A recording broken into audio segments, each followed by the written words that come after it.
Hello people of the web and welcome to Creators Thoughts, episode 8. I'd make a Last Jedi reference, but I honestly still haven't seen it yet. What's worse is I own it on Blu-ray. I'll get around to it. I'm sure it's not just a rehash of a previously told story purely released to monetize the nostalgia people have for the franchise. Probably. Anyway, the subject matter of this episode is sponsors and partners, a topic that is given a lot of attention. Well, you're here so you can suffer my thoughts. As discussed in every episode so far, I doubt my value, which can be a weakness, but also has been an incredibly helpful trait too. I'm always looking at what I produce critically. That doesn't mean declaring my content as subpar. It means I know there is room for improvement. I've spent a lot of time looking at other creators and trying to learn from them too. Sometimes I get inspired to do things new. Sometimes it inspires me to avoid something.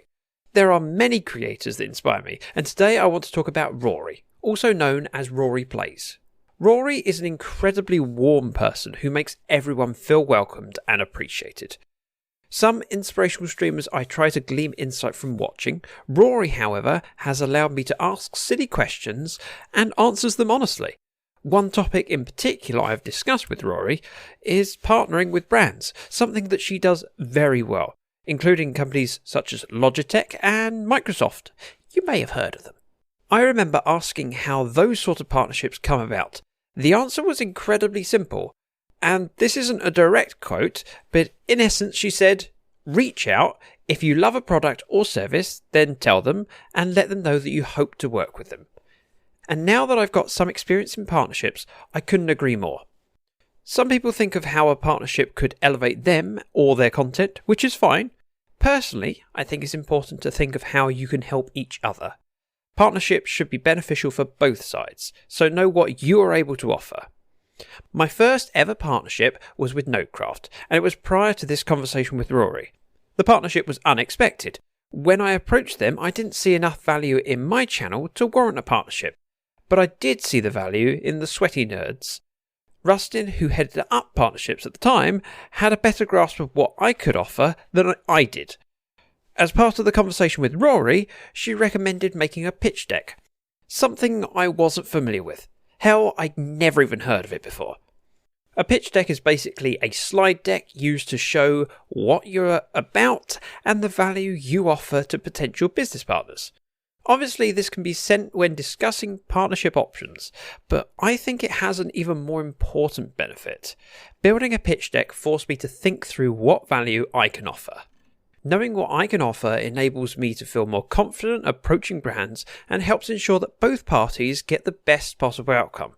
My most recent collaboration was with Flexispot.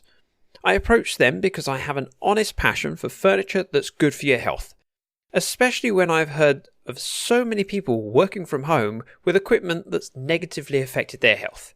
Quick side story, one of my best friends started working from home at the start of the pandemic, and I found out he was sitting at his dining room table with a dining chair, hunched over his laptop. I told him off repeatedly, because it's not good for his back, but he would tell me that he was waiting for a sale because he didn't want to spend out too much money. Well, he's bought a standing desk now and upgraded his seat, but only after he developed sciatica.